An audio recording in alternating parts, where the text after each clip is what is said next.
बिस्मिल्लाहिर्रहमानिर्रहीम। अस्सलाम वालेकुम। एक्सप्रेस स्पोर्ट्स पेज में मिर्ज़ा इकबाल बेग एक्सप्रेस न्यूज़ के नाज़रीन को खुशामदीद कहता है। इस महीने के तीसरे हफ्ते में बांग्लादेश की क्रिकेट टीम पाकिस्तान के दौरे पर आ रही है और कौमी सिलेक्शन कमेटी जो नई बनाई गई है वो बांग्लादेश के ख़िलाफ़ टेस्ट सीरीज़ के लिए 2 टेस्ट मैचेज़ हैं। एक 21 अगस्त को रावलपिंडी में शुरू होगा और दूसरा 30 अगस्त को कराची में शुरू होगा। इन दोनों टेस्ट मैचेज़ के लिए पाकिस्तान क्रिकेट बोर्ड की सिलेक्शन कमेटी खिलाड़ियों के नामों का ऐलान करेगी।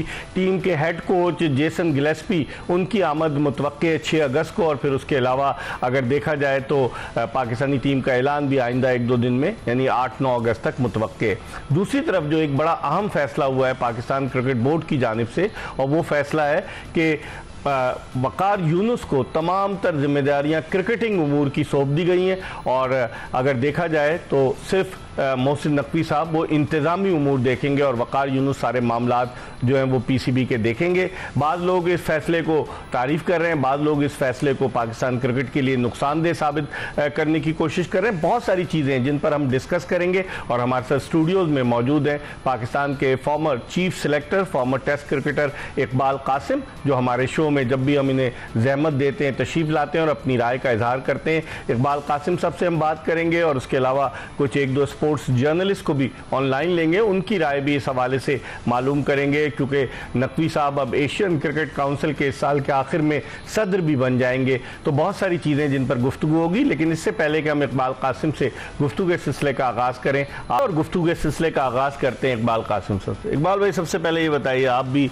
एडमिनिस्ट्रेटिव उमूर पर रहे हैं, नेशनल बैंक ऑफ पाकिस्तान का आपने स्पोर्ट्स डिपार्टमेंट चलाया है, बड़ा आपको माशाल्लाह से डोमेस्टिक का भी इंतज़ामी उमूर का तजुर्बा है। कैसे देखते हैं वकार यूनुस का तकर्रुर? बाद लोग इसे कह रहे हैं कि बड़ा अच्छा है, बाद लोग कह रहे हैं कि नहीं, उनके अगर पास की तरफ देखा जाए जो उनका अग्रेशन है, जो उनके खिलाड़ियों से ताल्लुकात हैं, उसकी वजह से उनके लिए मुश्किल पैदा हो सकती है। आपकी क्या राय है? देखिए, इसमें 2 बातें हैं। एक तो यह है कि Waqar Yunus as a cricketer जो और एज ए क्रिकेट कोच की हैसियत से जो उन्होंने काम किए हैं उसमें डेफिनेटली उनके आदाद शुमार तो मौजूद हैं और उनके जो आपस में ताल्लुकात या प्लेयरों के साथ जो रवैया रहा है वो एक डिफरेंट स्टोरी है। मेरा अपना ये ख्याल है कि अब वो आ गए दूसरी साइड पर, यानी वो आ गए मोर और लेस एडमिनिस्ट्रेटिव डिसीजन मेकिंग की तरफ आ गए हैं। मैं आज इत्तेफाक से वो पढ़ भी रहा था, उनका नकवी साहब का जो स्टेटमेंट था वो ये कि वो पावर शेयरिंग हो गई है। हाँ। यानी ये बहुत बड़ा स्टेटमेंट है। हाँ। पावर शेयरिंग का मतलब ये हुआ कि Waqar Younis has a power to appoint anyone और फायर एनीवन। अच्छा, ठीक है। और दूसरी बात ये है कि तमाम अमूर के ऊपर उनको फाइनेंशियली भी और एडमिनिस्ट्रेटिवली भी पावर हासिल है। ये बहुत बड़ी पेशरफ्त है और ये बहुत बड़ा पाकिस्तान क्रिकेट में पहली मरतबा ऐसा हुआ है। इससे पहले किसी चेयरमैन ने अपने इख्तियारात नहीं दिए। बिल्कुल ऐसे इख्तियारात नहीं दिए। हाँ। ये ज़रूर बनाया कि भाई आप इंचार्ज हैं हर चीज़ के, मगर फाइनल अप्रूवल जो होती थी वो चेयरमैन की, यहाँ नहीं है। उन्होंने सारे इख्तियारात जो हैं वो शेयर कर दिए हैं। तो अब इसका मतलब ये हुआ कि वकार यूनुस को इससे ज़्यादा आज़ादी और इससे ज़्यादा पावर नहीं मिल सकता। अच्छी डिसीजन मेकिंग करेंगे तो पाकिस्तान के लिए फ़ायदा भी हो सकता है। और देखिए, बहुत मसाइल हैं इनके लिए। एक तो ये है कि अभी आपने जो क्रिकेटर अपॉइंट किया है उसने पूरे पाकिस्तान में विकेटें बनानी है और सीरीज सर पे खड़ी हुई हैं। सही। तो एक तो इनको ये बहुत डिसीजन है। टोनी हेमिंग्स ऑस्ट्रेलिया से आया हुआ है जी। फिर डोमेस्टिक क्रिकेट के जो मसाइल हैं वो अपनी जगह हैं। फिर सिलेक्शन के लिए सिलेक्शन कमेटी को अच्छे तरीके से छाट पटक करना, फिर कोचेस के लिए जो सहूलियात चाहिए या जो जिस किस्म के उनके साथ मिल के प्रोग्राम बनाना, बहुत ही यानी कठिन मराइल हैं। ऐसा नहीं है कि वो इजी राइड होगी, बहुत मुश्किल राइड होगी, मगर ये है कि उनकी जितनी सलाहियत है मैं समझता हूँ कि कमेंट्री में इसमें उसमें हर जगह इन्होंने एडमिनिस्ट्रेटिवली देख लिया है कि कैसे काम होता है। देखिए, एक बात है, क्रिकेट चलाना और कमेंट्री करना, कोचिंग करना, these are two different things. बहुत डिफिकल्ट है। अच्छी बात आपने कही है, मुश्किल काम है, लेकिन अब यह है कि उनको मौका मिल रहा है तो I wish him all the best कि भाई अगर किसी काम करने दें इनको। अगर काम वो अच्छा करेंगे तो वो नजर आ जाएगा, अगर वो कोई काम में कोई सलाहियत नहीं होगी तो मुश्किल हो जाएगी। लेकिन ये इनके पास एक्सक्यूज कोई नहीं है, क्योंकि अब ये हायरिंग फायरिंग का सब इनके पास इख्तियार है। एनओसी भी खिलाड़ियों को यही सब हर चीज, निगोशिएशंस हैं, प्लेयरों के साथ डील करना है। अब सेंट्रल कॉन्ट्रैक्ट के लिए भी डील करेंगे ये खिलाड़ी, एग्रेशन नहीं चलेगा, इनको बड़ी बुर्दबारी से काम ठंडे दिमाग के साथ, ठंडे दिमाग के साथ कंसंट्रेशन के साथ बात और मशावरत के साथ, सबके साथ मशावरत करें, हर चीज़ से साथ बैठे बातचीत करें और बेहतर सोल्यूशन निकालें। लेकिन एक साहब ने क्लिप चला दिया इनका, अभी वर्ल्ड कप में जब ये गए थे कमेंट्री के लिए, तो उन्होंने कहा कि मैं आधा ऑस्ट्रेलियन हूँ आधा पाकिस्तानी हूँ। तो जब ऑस्ट्रेलिया के खिलाफ सीरीज खेलने जाएंगे तो ये आधे ऑस्ट्रेलियन होंगे आधे पाकिस्तानी होंगे। ऐसे बहुत सारे क्रिकेटर हैं जिन्होंने ये कहा हुआ है माजी में कि हम कभी भी नहीं आएंगे दोबारा बोर्ड में, और फिर आ जाते हैं। वो तो ऐसे बहुत है, वैसी कोई बात नहीं। लेकिन आधा पाकिस्तानी आधा ऑस्ट्रेलियन नेशनलिटी, ये बड़ी इंटरेस्टिंग चीज है इकबाल भाई, ये सोचने की बात है। चलें, उनके लिए आप बेहतर काम करें, क्योंकि अभी तो वो आए, जब काम करेंगे जब ही उनके काम की तारीफ या तनकीद हो सकती है, जब तक काम शुरू नहीं करेंगे। लेकिन उन लोग माजी की तरफ भी तो देखते हैं ना इकबाल भाई, कि माजी में वकार यूनुस का जिस तरह से तनाज़ात हुए खिलाड़ियों के साथ, आपको याद होगा 2015 के वर्ल्ड कप में ये हेड कोच थे, मिसबा कप्तान थे, सरफराज अहमद को नहीं खिला रहे थे, सबने बड़ा शोर मचाया, उमर अकमल से कीपिंग करा रहे थे, इतना शोर मचा के मजबूरन इन्हें खिलाना पड़ा और उसने 100 कर दिए, फिर वो टीम में जगह पक्की कर ली। इसी तरीके से जब वापस आए 2015 के वर्ल्ड कप के बाद, तो उन्होंने जो रिपोर्ट दी थी उमर अकमल और अहमद शहजाद के हवाले से, उस रिपोर्ट में बड़ी खतरनाक चीजें थी, वो रिपोर्ट लीक कर दी किसी ने पीसीबी की तरफ से। फिर इसी तरीके से इनका अब्दुल रज़ाक के साथ तनाज़ा हुआ माजी में, इकबाल भाई आपको याद होगा, और अब्दुल रज़ाक ने अक्टूबर 2010 में जो सेंचुरी बनाई थी साउथ अफ्रीका के खिलाफ अबू धाबी में, उसके बाद जब प्रेस कॉन्फ्रेंस में गए अब्दुल रज़ाक, तो उन्होंने कहा कोच से पूछ लें मेरे, मतलब उनके इतने जबरदस्त थे। और बाद जगह रज़ाक ने यह भी कहा कि अभी तक उन्होंने अपनी वाइट किट नहीं उतारी है, मतलब बहुत सारी चीजें जिस तरह जो होना जिस तरह से होती हैं।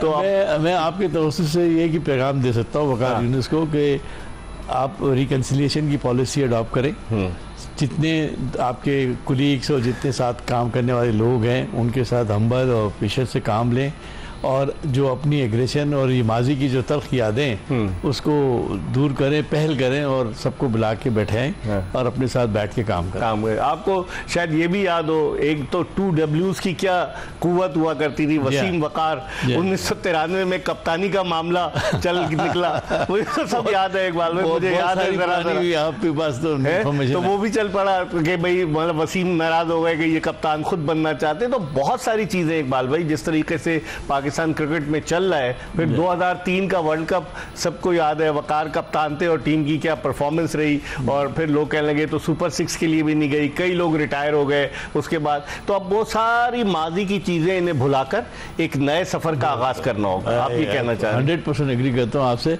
और ये अगर मैसेज उनको मिल जाए और तो मैं समझता हूँ पाकिस्तान के लिए भी बेहतर हो सकता है। देखिए आफ्टर ऑल पाकिस्तान के प्लेयर हैं, बड़े अच्छे काम किए, और 619 विकेटें इकबाल उसने बहुत, तो अभी जब तक नहीं 619 की कम विकेटें की, लेकिन इन्होंने परफॉर्मेंस बड़ी अच्छी दी है, बड़ी अच्छी दी है। और मैं समझता हूँ कि इनको ये भी चाहते होंगे कि इनको मौका मिला है और ये इस फील्ड के अंदर, एडमिनिस्ट्रेटिव फील्ड के अंदर आके ये कोई अच्छा सा काम करें और नाम रोशन करें पाकिस्तान का भी अपना भी।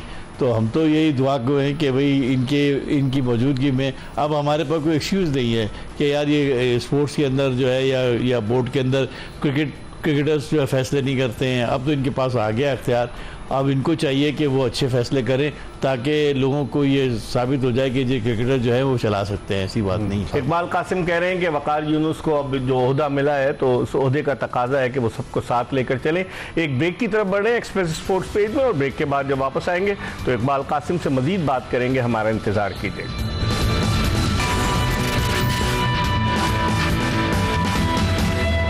पाकिस्तान के former chief selector, former test cricketer Iqbal Qasim के साथ शो में आपको एक मरतबा फिर खुशामदीद कहते हैं। हम बात कर रहे हैं पाकिस्तान क्रिकेट के उमूर के हवाले से, और अब चूंकि बांग्लादेश की क्रिकेट टीम को भी पाकिस्तान आना है, सिलेक्शन कमेटी क्या डिसाइड करेगी, कोई चीफ सेलेक्टर है नहीं।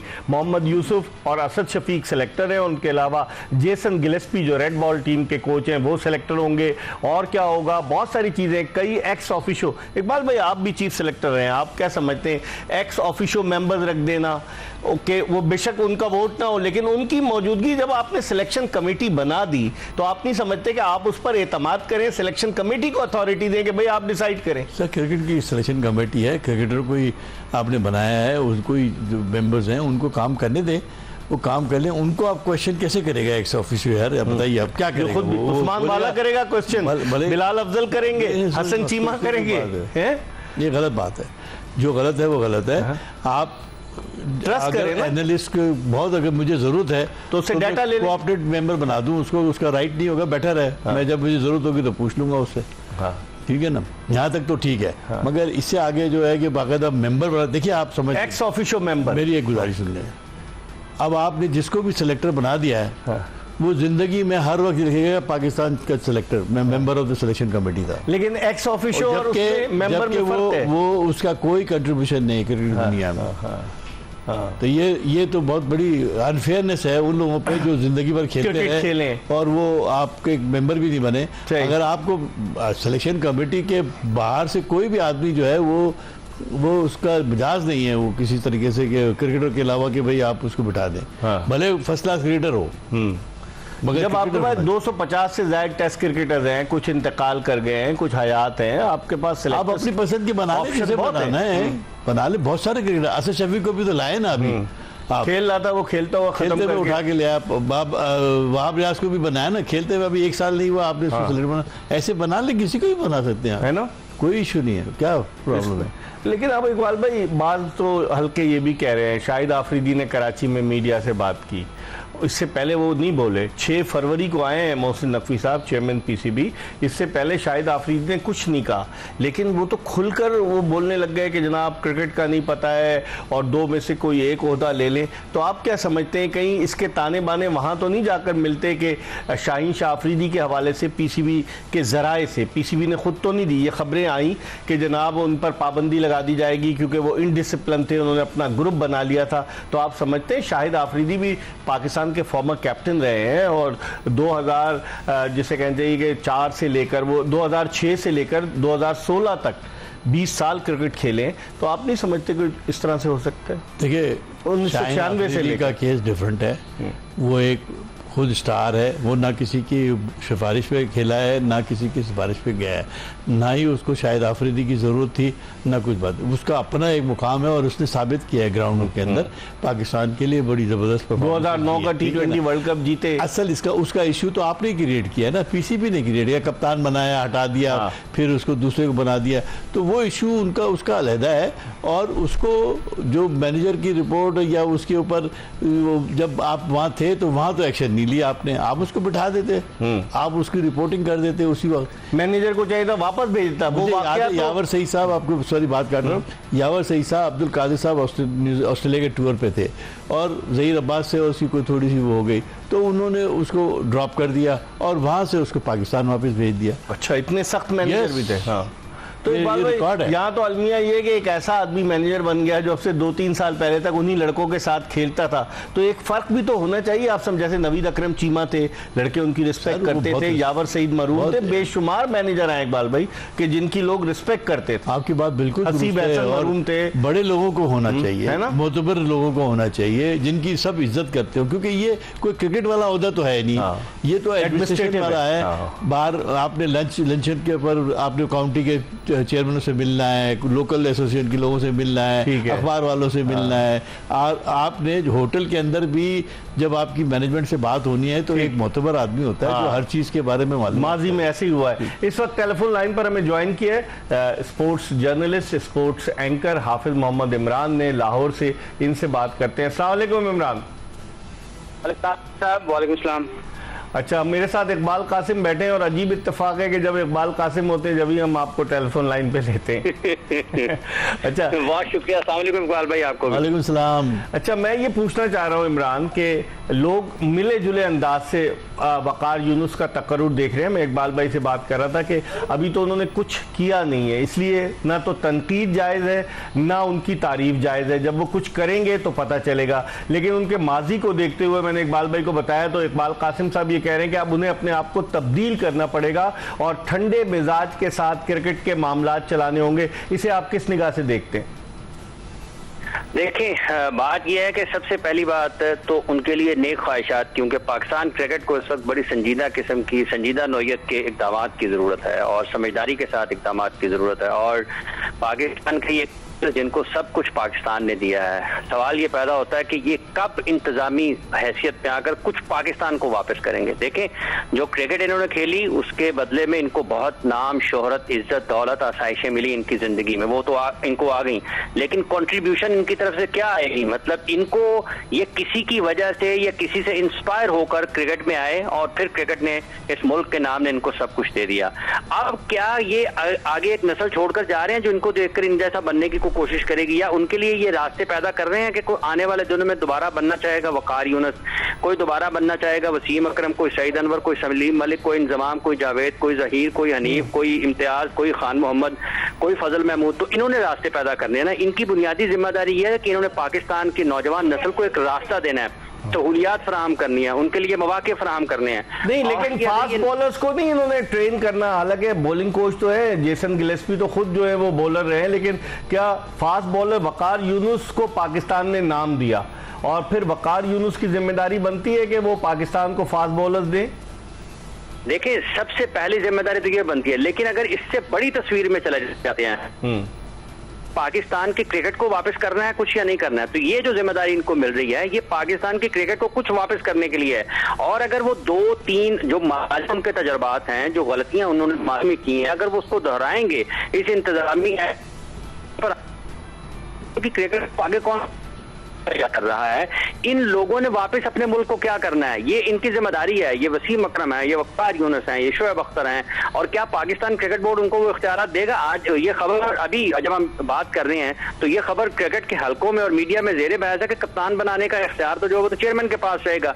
तो एक शख्स जो टीम के नफे नुकसान का किसी को उससे डर ही नहीं होगा, उससे खौफ ही नहीं होगा कि ये मेरा ना फायदा कर सकता है ना नुकसान कर सकता है, वो क्यों मानेंगे? हमारे कल्चर में, हमारे मुआशरे में, हमारी ये जो अमूमी जिंदगी है इसका ये हिस्सा है। तो वकार यूनुस साहब, लेकिन अगर वो किट गैर उस अहम सीट पर बैठेंगे तो मामला ठीक नहीं होंगे। उनको अपना सूट बूट पहनकर बैठना पड़ेगा। अगर किट पहनकर बैठेंगे तो उनके अंदर का जो वकार यूनुस है, जो या तो फास्ट या तो बैट्समैन के जो है वो, जैसे अब्दुल रज़ाक कहते थे कि उन्होंने अभी तक किट नहीं उतारी, तो आप ये कहना चाह रहे हैं कि वो सूट बूट पहनकर बैठे ताकि लोगों को कहने का ना मौका मिले? बिल्कुल, वो एक पूरी साइकी है। या तो आप बैट्समैन का या मुंह तोड़ेंगे या उसके पांव तोड़ेंगे। अब आपने लोगों के मुंह बचाने हैं और उनके पांव को अपने पांव पर खड़ा करना है पाकिस्तान की क्रिकेट को। और अगर ये नहीं करेंगे इस तरीके से फैसले, तो ये याद रखेंगे पाकिस्तान की क्रिकेट जिस तेजी से नीचे जा रही है ना, लोग आज हॉकी के बारे में बात करते हैं कि इसकी तबाही में बड़ा हाथ इसके साबिक ओलंपियंस का है। तो पाकिस्तान की क्रिकेट में लोग अभी भी बात कर रहे हैं, आने वाले दिनों में और शिद्दत से बात करेंगे कि आज पाकिस्तान में अगर क्रिकेट तबाह हो रही है तो इसमें जहां तक हुकूमतों का और मुख्तलिफ हलकों का हाथ है, इसमें पाकिस्तान के फॉर्मर क्रिकेटर्स का भी बहुत हाथ माना जाएगा कि इनको भी जब जरूरत थी इन्होंने मुल्क के लिए वो नहीं किया जो इनको करना चाहिए था। ठीक, लेकिन ये बताएं आप अपने तजुर्बे की रोशनी में क्या आप मुस्तकबिल करीब में वहाब रियाज को पाकिस्तानी टीम की कोचिंग के साथ मुंसलिक होते हुए देख रहे हैं? अल्लाह करे कि ऐसा ना हो, अल्लाह करे कि ऐसा। उसकी वजह यह है कि आपको प्रोसेस में जाना चाहिए। अगर वो पाकिस्तान टीम की कोचिंग करना चाहते हैं, वो लाहौर में रहते हैं, मैं ये ख्वाहिश करता हूं और मैं ये दुआ करता हूं कि उनके अंदर ये हुब मोहब्बत पैदा हो कि वो कहें जाकर पाकिस्तान क्रिकेट बोर्ड को कि मैं लाहौर रीजन की कोचिंग करूंगा। वो 3 साल तक लाहौर रीजन दौरे क्या करती है, गैर मुल्की दौरे करती है, डेली अलाउंस देती है। तो फिर देखें, ये अगर ये दौरों पर रहेंगे ना इतने सालों की, इतने बरसों की क्रिकेट खेलने के बाद भी, तो फिर ये लोगों को ना, आम शहरियों को पाकिस्तान क्रिकेट टीम की कारकर्दगी देखकर दौरे पड़ते हैं। और वो भी खत्म हो जाएंगे, फिर वो बहुत जल्द वो खत्म हो जाएगा निजाम। तो इसलिए अगर ये चाहते हैं लाहौर रीजनल क्रिकेट एसोसिएशन की या किसी डिपार्टमेंट की पूरा साल कोचिंग करें 3 साल तक, और उसके बाद जाए पाकिस्तान की टीम तक, अगर वो उसके ऊपर आते हैं, उस अहलियत के ऊपर, तो करें। आपने मुफ्त मशवरा दे दिया, आप हमारे साथ रहेगा। हम एक ब्रेक की तरफ बढ़े। इकबाल कासिम हमारे साथ मौजूद है और हाफिज इमरान टेलीफोन लाइन पर लाहौर से हमारे साथ मौजूद है। वहाब रियाज को मशवरा दे रहे हैं कि 3 साल के लिए आप LCCA की कोचिंग करें और उसके बाद पाकिस्तान की कोचिंग की तरफ आएँ, लेकिन कोर्स उन्होंने ICC का कर लिया है। इस पर हम मजीद बात करेंगे एक ब्रेक के बाद, कहीं जाएगा नहीं। Stay tune to Express news.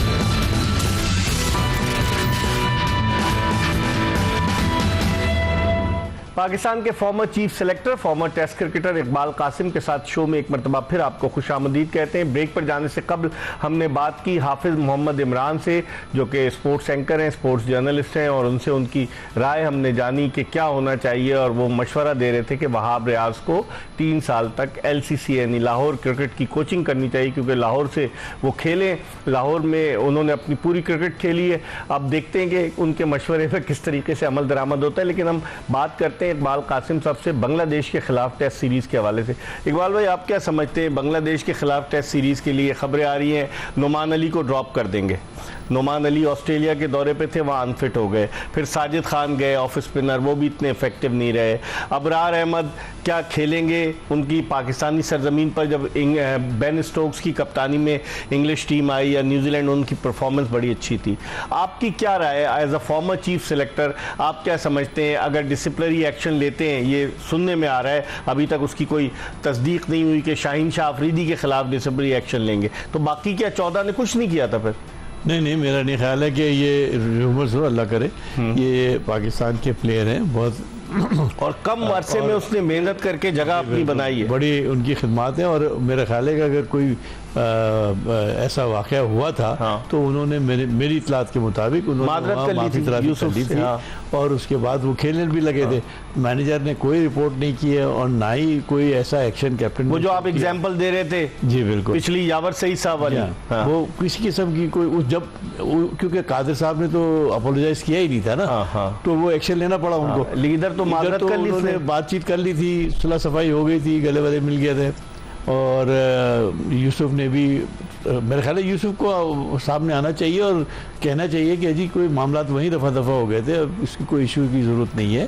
सामने कैसे आएंगे? यूसुफ तो खुद मुलाजमत कर रहे हैं PCB में। बात जो सच है वो तो बोलनी चाहिए ना यार। सच बोलने में क्या प्रॉब्लम है? पाकिस्तान, देखिए पाकिस्तान क्रिकेट का सवाल है, सही, ये दोनों इम्पोर्टेंट है, सही। हम ये नहीं कि बाबर भी बहुत इंपॉर्टेंट है, शाहीन भी बहुत इंपॉर्टेंट, ठीक है ना। इस वक्त टेलीफोन लाइन पर मैं ज्वाइन किया है एक्सप्रेस ट्रिब्यून के sports editor, senior sports journalist Rishad Mahmood साहब ने। इनसे बात करते हैं। अस्सलाम वालेकुम रिशाद साहब।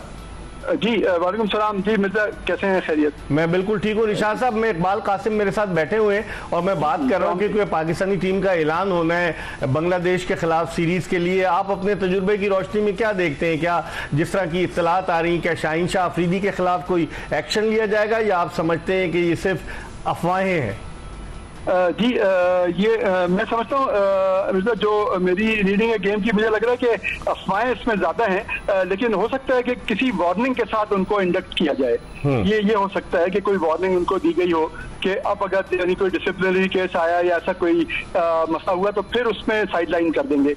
ये हो सकता है इस वार्निंग के साथ वो आए। लेकिन मैं समझता हूँ इससे बड़ी प्रॉब्लम जो है वो इस वक्त जो है वो जो ये वकार यूनुस के हवाले से जो खबरें आ रही हैं, तो मेरा ख्याल है उससे बड़ी प्रॉब्लम है जो पाकिस्तान क्रिकेट को फिर एक दोराहे पे लाके खड़ी कर देगी कि एक आदमी जो ट्राइड एंड फेल्ड है हर पोजीशन पे, उनको फिर वो कह रहे हैं कि इस मर्तबा नया रोल है ना, एडमिनिस्ट्रेटिव रोल में आए हैं। अब तो आपको पता है कि ये एक मैं यही कहूंगा कि इसमें कोई यानी डिफरेंट तरह के वो कबाब रोल और मुख्तलिफ रोल दिए जाते, लेकिन सर वो इससे फर्क नहीं पड़ना है कि आदमी में अगर एबिलिटी है तो हर पोजीशन पे वो आदमी फेल हुआ है, तो ये बड़ा अफसोस की बात है। आखिरी एक चांस और मिला है ना रिशाद साहब? जी हाँ आप सही कह रहे हैं। ये अफरीदी का मैं समझता हूँ आज उन्होंने भी शायद शाहीन अफरीदी ने भी स्टेटमेंट दिया है, मेरे ख्याल है उन्होंने भी इससे सबक सीखा होगा यकीनन कि जो हालात हुए वहां पे, तो उम्मीद तो यह है कि टीम यकजा होकर खेलेगी इंशाल्लाह। तो लेकिन शाहीन अफरीदी क्यों कह रहे हैं कि मैं दस्तयाब हूँ पाकिस्तानी टीम के लिए? एक बॉलर, पाकिस्तान का एज बॉलर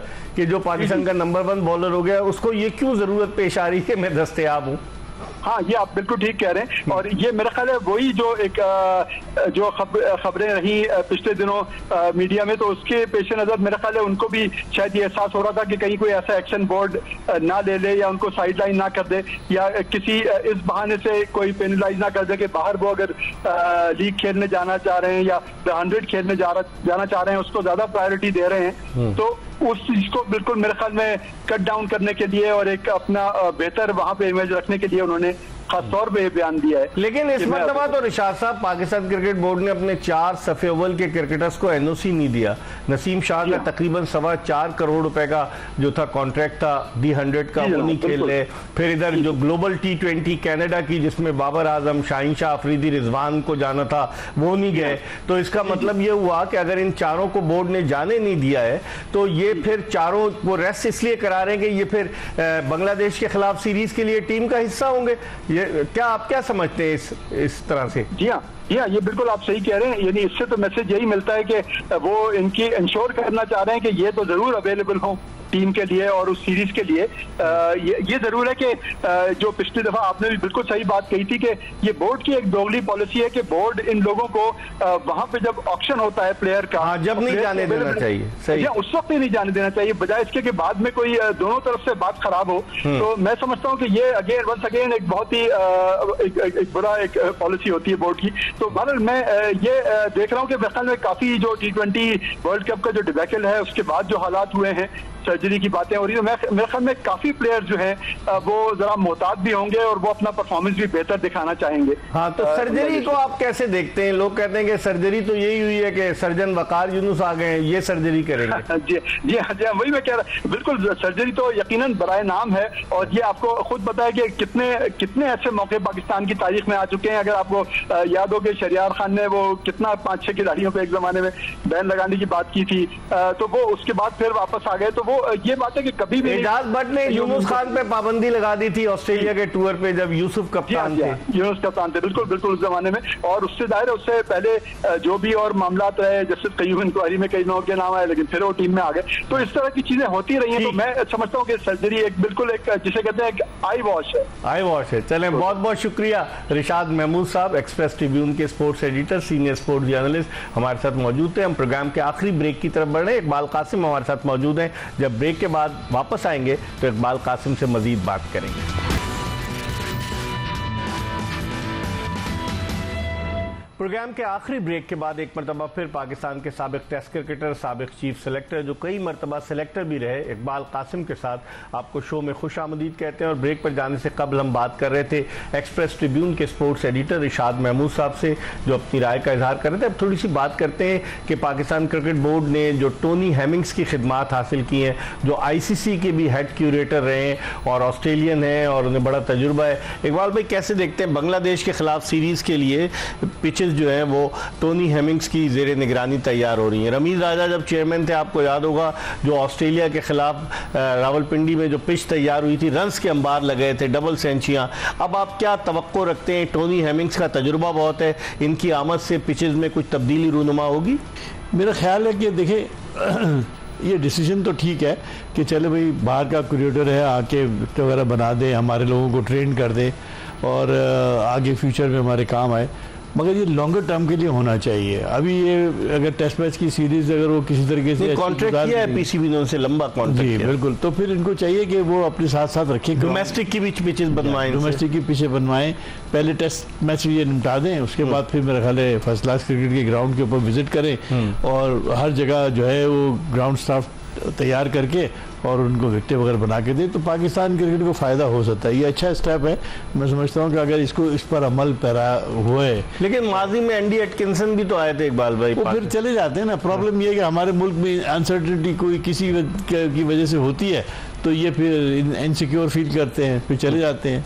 फिर या तो ये रिजल्ट नहीं आते हैं तो फिर वो खप मच जाती है तो फिर चले जाते हैं, तो ये वजूहत। लेकिन अब की जो आए हैं तो अब तो क्योंकि फिर टेस्ट सीरीज है बांग्लादेश की, फिर उसके बाद अक्टूबर में जो है वो इंग्लैंड की टेस्ट सीरीज है, बड़ी इंपॉर्टेंट है ICC टेस्ट चैंपियनशिप के पॉइंट ऑफ व्यू से। तो उस लिहाज से आप समझते हैं सपोर्टिंग विकेटें बनेंगी या आप समझते हैं वही बैटिंग पैराडाइज बनेगी? कप्तान की भी तो बैटिंग की तरफ तो टिल्ट होंगी, ये तो आप और स्पिनर्स जिस तरह इंडिया बनाता है अपने यहाँ कि जब उनकी होम सीरीज होती है वो ऐसी स्पिनर्स फ्रेंडली पिचेस बना। मेरा अपना ख्याल है कि इनको चाहिए कि अपने जो ग्राउंड, अब ये तो हमारे ग्राउंड मैन हो गए ना यार, जब अगर हमारे मुल्क में है तो हमारे ग्राउंड स्टाफ की हैसियत से है, और ये कोई आईसीसी के इवेंट तो नहीं है। तो इसलिए इनको इनके साथ बैठ के बातचीत की जाए, और जहाँ जहाँ आपको ज़रूरत हो फास्ट विकेटों की, वहाँ फास्ट विकेटों के लिए बात की जाए, जहाँ बैटिंग विकेट चाहिए वहाँ बैटिंग विकेट के लिए बात करें, और जहाँ टर्निंग विकेट चाहिए वहाँ ऐसी विकेट के लिए उसका तजुर्बा सुने और अपनी राय दें, फिर उसके बाद देखें क्या होता है। लेकिन इंडिया भी इकबाल भाई, जिस तरह आप तो खैर 87 में जो बेंगलोर टेस्ट था बिल्कुल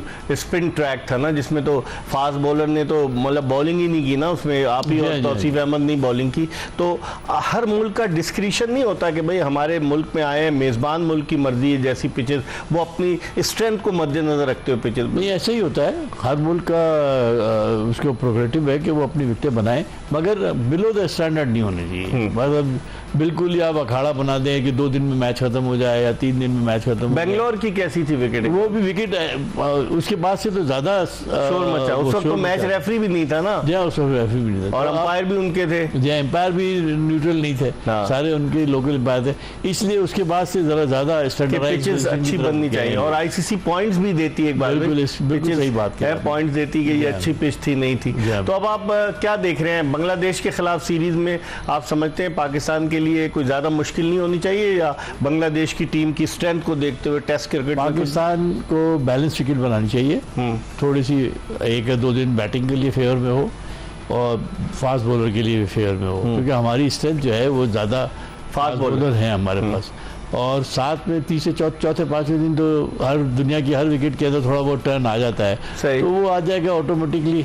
और हमारे यहाँ कुछ ज़्यादा ही ट्रेंड है कि तीसरे चौथे पांचवें दिन विकेटें ज़्यादा हो जाती है।